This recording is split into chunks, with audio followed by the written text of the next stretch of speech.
Assalamualaikum warahmatullahi wabarakatuh. Perkenalkan, nama saya Hanisari. Saya dari Prodi Manajemen kelas MN23G. Saya akan mempresentasikan hasil analisis yang berjudul Dampak Kebijakan Fiskal Hijau terhadap Pertumbuhan Ekonomi Makro. Analisis pajak karbon dan subsidi energi terbarukan. Dan di sini juga ada rangkaian analisis. Yang satu, pendahuluan. Yang kedua, identifikasi masalah. Yang ketiga, analisis. Dan yang kelima, kesimpulan. Yang keenam, ada juga rekomendasi.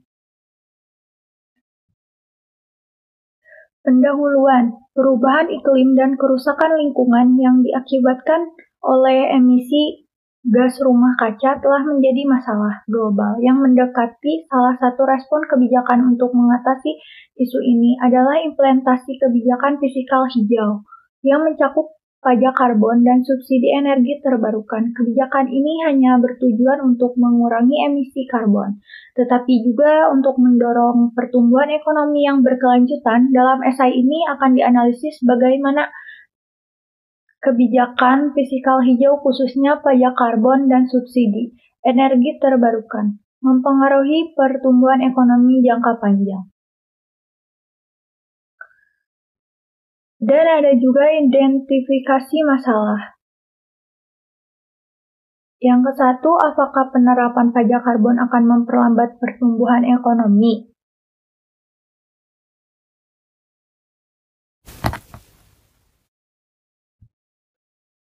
Dan jawabannya adalah penerapan pajak karbon tidak selalu memperlambat pertumbuhan ekonomi sebenarnya. Tujuan utama pengenaan pajak karbon bukan hanya menambah penerimaan APBN semata, melainkan juga sebagai instrumen pengendalian iklim dalam mencapai pertumbuhan ekonomi berkelanjutan sesuai prinsip pencemaran membayar. Dan yang kedua ada juga apakah subsidi energi terbarukan dapat memberikan simulasi ekonomi yang cukup kuat?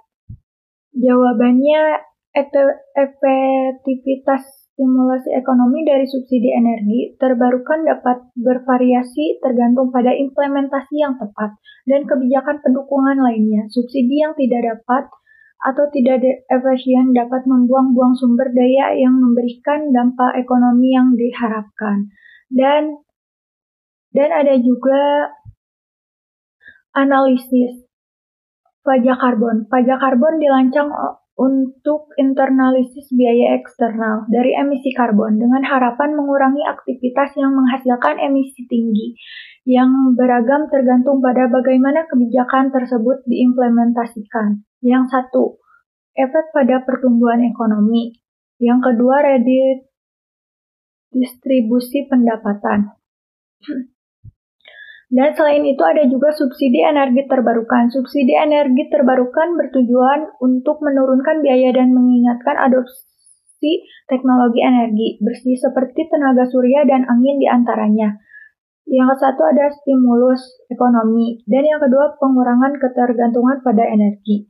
Dan ada juga sintesis. Dari analisis di atas, terlihat bahwa kebijakan fiskal hijau memiliki potensi untuk mendukung pertumbuhan ekonomi jangka panjang. Pajak karbon meskipun dapat meningkatkan biaya produksi dalam jangka pendek, dapat digunakan untuk menadai investasi dalam teknologi hijau yang mendorong inovasi dan efisien energi. Subsidi energi terbarukan memainkan peran penting dalam menciptakan lapangan kerja baru dan meningkatkan adopsi teknologi energi bersih yang dapat mengurangi ketergantungan pada bahan bakar fosil dan meningkatkan stabilitas ekonomi.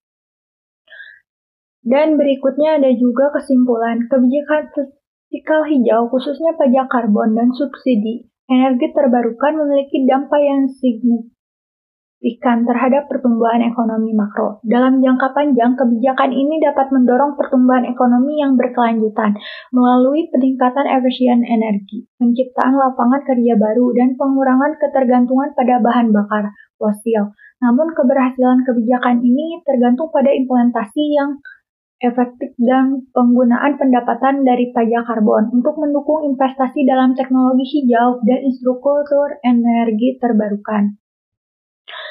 Dan yang terakhir ada rekomendasi implementasi pajak karbon yang berimbang. Contohnya seperti pemerintah harus memastikan bahwa pajak karbon diterapkan secara bertahap untuk mengurangi dampak negatif pada industri dan konsumen. Pendapatan dari mengurangi dampak negatif pada industri dan konsumen, pendapatan dari pajak ini harus diarahkan untuk mendanai proyek-proyek energi terbarukan dan membantu rumah tangga berpenghasilan rendah. Dan yang kedua, fokus pada investasi dalam teknologi hijau.